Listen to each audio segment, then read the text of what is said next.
एमिति सकाळर जलखिया केबे बनेइचंती कि पूरापूरी नुआ प्रकार चाउल एवं पिजुली रे वीडियोटी को आपण माने निश्चय शेष पर्यंत देखंतु। आशा करूची निश्चय पसंद आसीबो। नमस्कार, आरती किचन विलेज कुक को आपण माननकु बहुत बहुत स्वागत। एबे चलंतु आमे रेसिपी स्टार्ट करिवा। एठी मु नेनिची 2 कप अरुआ चाउल को मु 3 घंटा आगरु बहुत बढ़िया से बतुरी नेइथिली। एबे चाउल को पानी रु छाणी नेबा। एबे नहीं ना गोटे मिक्सी जार रे ए सबुतक चाउल को आमे मिक्सी जार रे देदेबा। सबुतक चाउल को मुझे देदेची मिक्सी जार रे। एबे एथिरे आमे देदेबा 2 इंच अदा, 2टी कंचा लंका एवं गोटाए कप पानी दे याकू भल भाव रे बाटी नेबा चिकण करी। एठी मु चिकण करी बहुत बढ़िया से बाटी नेची चाउल को। एबे जीवा नेक्स्ट स्टेप को। एठी मु बसे देची गैस रे गोटे कड़ई भी आमर बहुत बढ़िया से गरम हो गलानी। एबे इथरे दे देबा 2 चामच रिफाइन तेल गरम हो गलानी। दे देबा गोटाए चामच जीरा, 2 चामच दे देबा बुट डाली, 2 चामच मसूर डाली दे भल भाव रे ए सब जिनिस को आमे मिसै नबा। बहुत बढ़िया से माको भाजी नेची। एबे इथरे दे देबा गोटाए कप पानी फुटी गलानी। इथरे दे देबा स्वाद अनुसार लूण, टेस्ट को टिके बैलेंस रखिया पई 2 चामच चीनी देची। आ दे देची गोटाए गिना गाजर कुरा, आधा गिना देची नड़िया कुरा, आ दे देची गोटाए चामच चिली फ्लेक्स। सबुतक आमे एमती मिसै नबा। बहुत बढ़िया से फुटी गलानी। जो रखी थिले आमे चाउल बाटिकी ए बेटर को एथिरे अल्प अल्प दे याकू आमे मिसै चलिबा।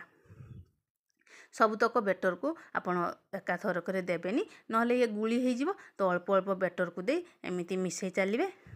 अधा बेटर को दे एमती मिसै नेची। बाकी तक बेटर को भी आमे एथिरे दे दबा।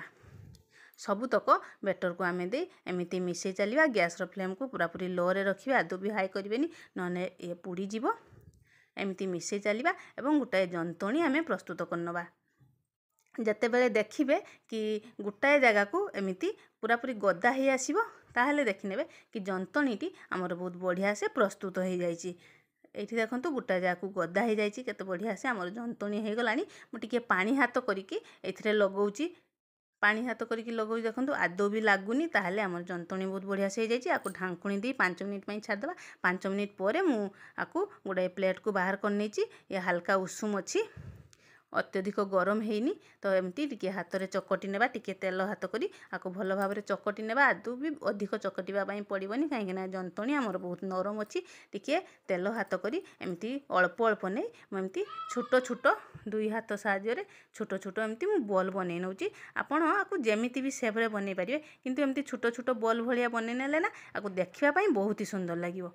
देखंतु सबुतक को एमती छोटो छोटो बॉल मु बनै नउची।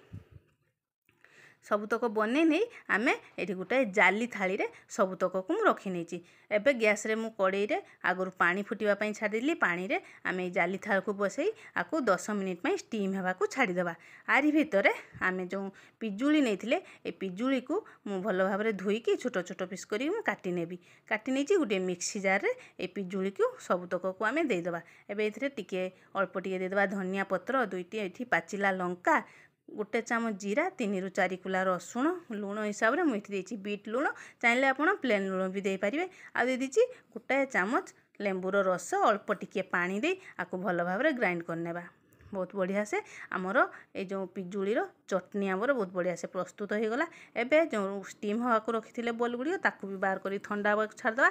एबे आमे गैस रे गोटे कड़ई बसै देबा। कड़ई रे गरम हो गले दे देबा 2 चामच रिफाइन तेल गरम हो गले दे देबा गोटे चामच सोरिष, गोटाए चामच धला राशि, भल भाव रे सब को मिसै देबा। तापरे दे देबा भृसंगा पत्र कटा हितबा छोटो छोटो।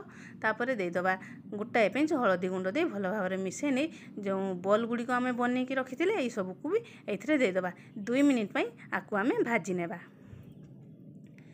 ताहले ये देखिबा पई भी बहुत ही सुंदर लागिवो एवं खाइबा पई भी आकु बहुत ही सुंदर लागिवो। खाइबा पई टेस्ट तो पूरा पूरी बहुत बढ़िया लागिवो खाइबा पई। 2 मिनिट पई आकु भाजी नेची। एबे आमे गोटे प्लेट को आकु बाहर कर नेबा। प्रस्तुत हो गला हमर सकाळर जलखिया एवं पिजुली चटनी।